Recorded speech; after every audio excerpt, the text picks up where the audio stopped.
মৰমৰ ছাত্ৰ ছাত্ৰীসকল, আজি আহিছোঁ আকৌ তোমালোকৰ পাছৰ পাঠলৈ। প্ৰাচীন ভাৰতীয় শিক্ষা পাঠটোৰ আচলতে মই আধাখিনি আলোচনা কৰিছিলোঁ তোমালোকৰ লগত। আজি আহিছোঁ তাৰ পাছৰখিনিলৈ।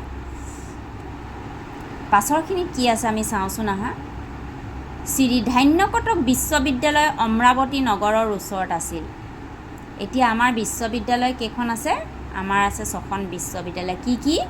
তক্ষশিলা, শ্ৰী ধান্যকটক, নালন্দা, উদান্তপুৰী, দেৱবিহাৰ বা বিক্ৰমশিলা আৰু উজ্জয়িনী। আৰু এই ধান্যকটক বিশ্ববিদ্যালয় অমৰাৱতী নগৰৰ ওচৰত আছিল। ইয়াত হিন্দু আৰু বৌদ্ধ দুইবিধ শিক্ষা দিয়া হৈছিল। এতিয়া ইয়াতে আছে এটা প্ৰশ্নটো হৈছে কি তোমালোকৰ শ্ৰী ধান্যকটক বিশ্ববিদ্যালয়ত কেইবিধ শিক্ষা দিয়া হৈছিল? তেতিয়া তোমালোকে লিখিব লাগিব দুবিধ শিক্ষা দিয়া হৈছিল, হিন্দু আৰু বৌদ্ধ।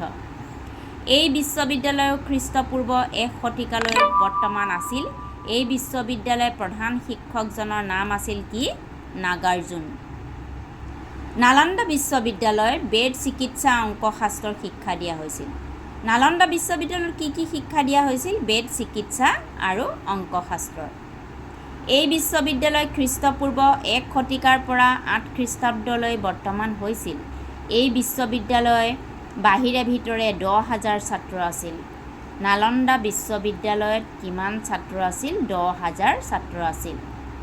শিলভদ্ৰ নামে এজন উদাসীন পণ্ডিত এই বিশ্ববিদ্যালয়ৰ বিখ্যাত অধ্যক্ষ আছিল। নালন্দা বিশ্ববিদ্যালয়ৰ বিখ্যাত অধ্যক্ষজনৰ নাম কি? শিলভদ্ৰ।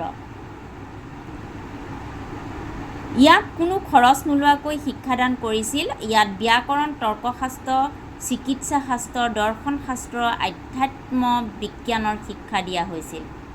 ইয়াত নালন্দা বিশ্ববিদ্যালয়ত কি কি বিষয় শিক্ষা দিয়া হৈছিল? ব্যাকৰণ, তৰ্কশাস্ত্ৰ, চিকিৎসা শাস্ত্ৰ, দৰ্শন শাস্ত্ৰ আৰু আধ্যাত্ম বিজ্ঞানৰ শিক্ষা দিয়া হৈছিল। ইয়াৰ যিটো পুথিভঁৰাল আছিল সি ভাৰতবৰ্ষৰ সকলো পুথিভঁৰালতকৈ ডাঙৰ আছিল। আৰু সেই পুথিভঁৰালটো কেইতলীয়া আছিল? 9তলীয়া। আৰু তাৰ নাম আছিল ৰত্নদধি। নালন্দা বিশ্ববিদ্যালয়ত থকা পুথিভঁৰালটোৰ নাম কি আছিল? ৰত্নদধি। আৰু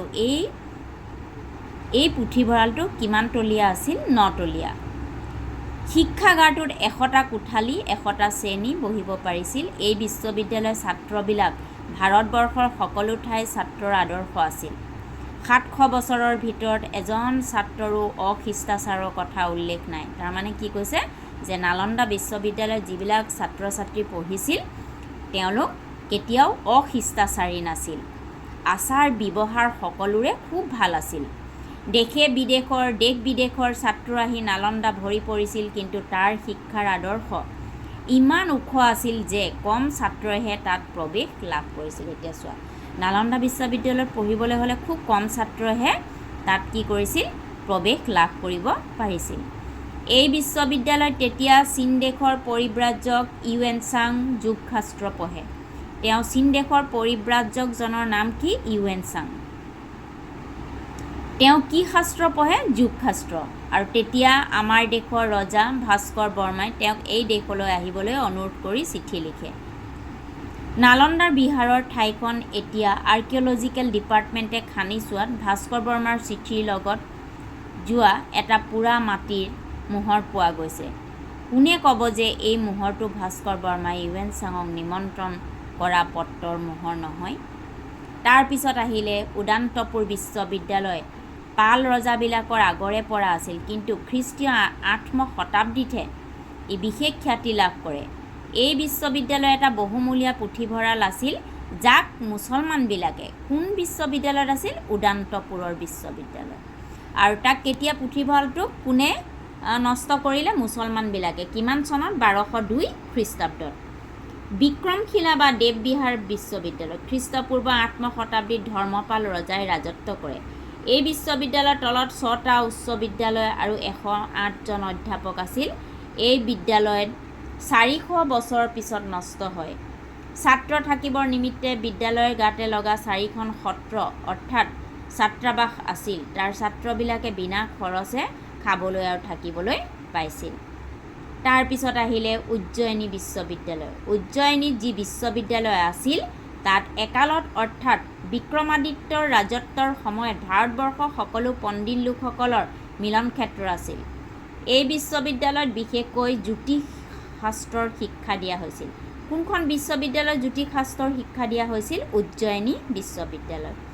এই বিশ্ববিদ্যালয়ত বুদ্ধদেৱৰ দিনতো প্ৰখ্যাত আছিল। এই বিশ্ববিদ্যালয়ত কাৰ দিনত প্ৰখ্যাত আছিল? কাৰ দিনত প্ৰখ্যাত আছিল? বুদ্ধদেৱৰ দিনত প্ৰখ্যাত আছিল। তাৰপিছত কি আছে চোৱা, আৰ্য শিক্ষাৰ 64 কলাবিদ্যাৰ শিক্ষা এই বিশ্ববিদ্যালয়ত তলত দিয়া 11টা বিভাগত ভাগ কৰা হৈছিল। এই বিশ্ববিদ্যালয়ত আৰ্য শিক্ষাৰ কিমানটা ভাগ আছিল? কলাবিদ্যা 64টা, আৰু তাত 11টা বিভাগ আছিল। কি কি আছিল? সাহিত্য, গৃহপাল বিদ্যা, ৰন্ধনবিদ্যা, সাজ সজ্জা, পৰিচ্ছদ বিদ্যা, হাতেৰে কাম কৰা বিদ্যা, শিল্পবিদ্যা, বিজ্ঞান, সংগীত বিদ্যা, নাট্যবিদ্যা, শিষ্টাচাৰ বিদ্যা, শাৰীৰিক ব্যায়াম শিক্ষা। এতিয়া আমি পালোঁ কেইখন বিশ্ববিদ্যালয় পালোঁ? 6খন বিশ্ববিদ্যালয় পালোঁ। ওপৰত কোৱা কথাৰ পৰা আপোনাসকলে ভালকৈ দেখিছে, অন্যান্য সভ্য দেশৰ ছাত্ৰৰ শিক্ষা নিমিত্তে যি বন্দোবস্ত কৰিছিল, এই দেশতো তাতকৈ কোনোমতে কম বন্দোবস্ত কৰা নাছিল। আগৰ কালৰ ছাত্ৰবিলাকে শিক্ষা লাভ কৰি নানা বিষয়ত যেনেকৈ সিদ্ধি লাভ কৰি নতুন নতুন তত্ত্ব আৰু সত্য আৱিষ্কাৰ কৰিছিল, এতিয়ানো ভাৰতবৰ্ষৰ ছাত্ৰই কিয় তেনে সত্য আৱিষ্কাৰ কৰিবলৈ সমৰ্থ নহয়? এতিয়া লিখকে কৈছে যে আজিৰ আমাৰ ভাৰতবৰ্ষৰ ছাত্ৰই কিয় ইমান সত্য আৱিষ্কাৰ কৰিবলৈ সমৰ্থ হোৱা নাই, তাক প্ৰশ্ন কৰিছে। যদিও বা দুই এজনে ক'ৰবাত 2-1 তত্ত্ব আৱিষ্কাৰ কৰিছে, সি ধৰ্তব্য নহয়। তেনেহ'লে কি ছাত্ৰ, কি অভিভাৱক সকলোৱে এবাৰ ভাবি চোৱা উচিত নহয়নে যে এনে হ'বৰ কাৰণ কি? যদিও বা গভৰ্ণমেণ্টে বছৰি বছৰি কোটি কোটি টকা আমাৰ ল'ৰাৰ শিক্ষাৰ নিমিত্তে খৰচ কৰিছে, আৰু যদিও লাখে লাখে ল'ৰাই শিক্ষা লাভ কৰিব লাগিছে, তথাপিতো কিয় আজিকালি স্বাধীন চিন্তা কৰি নতুন তত্ত্ব বাহিৰ কৰিব পৰা ছাত্ৰৰ সংখ্যা ইমান কম? মোৰ ক্ষুদ্ৰ বুদ্ধিয়ে যিমান ঢুকি পাইছে, এনে হ'বৰ প্ৰধান কাৰণ হৈছে, এনে হোৱাৰ প্ৰধান কাৰণ কি বুলি কৈছে লিখকে? আগৰ দিনত আজিকালিৰ দৰে শিক্ষাৰ উদ্দেশ্য চাকৰি নাছিল। আচলতে এইটো একেবাৰে সঁচা কথা। আজিকালি অকল ছাত্ৰ ছাত্ৰীয়ে নিজৰ চাকৰিৰ উদ্দেশ্য কৰিহে তেওঁলোকে বিদ্যা শিক্ষা গ্ৰহণ কৰে। কিন্তু আগৰ কালৰ শিক্ষাৰ উদ্দেশ্য আছিল মানুহৰ সজ বৃত্তিবোৰক ফুলাই তুলি, অসৎ বৃত্তিবোৰক তুলি বা দলিয়াই পেলাই তেওঁৰ জীৱন যুদ্ধৰ নিমিত্তে ভালকৈ সাজু কৰা। কি কৈছে ইয়াত লিখকে? কৈছে যে এতিয়াৰ দিনৰ শিক্ষা হৈছে কি?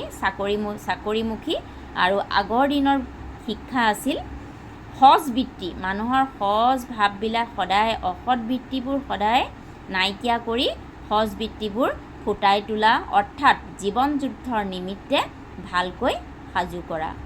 মৰমৰ ছাত্ৰ ছাত্ৰীসকল, এই পাঠটো ইতিমধ্যে শেষ হৈছে, আৰু ইয়াৰ পাছত মই তোমালোকক হেমচন্দ্ৰ গোস্বামীৰ পৰা কেনেকুৱা ধৰণৰ শব্দাৰ্থ টোকাৰ পৰা কেনেকুৱা ধৰণৰ প্ৰশ্ন ওলাব পাৰে তাৰ বিষয়ে আলোচনা কৰিম। আজিলৈ আহোঁ, ধন্যবাদ।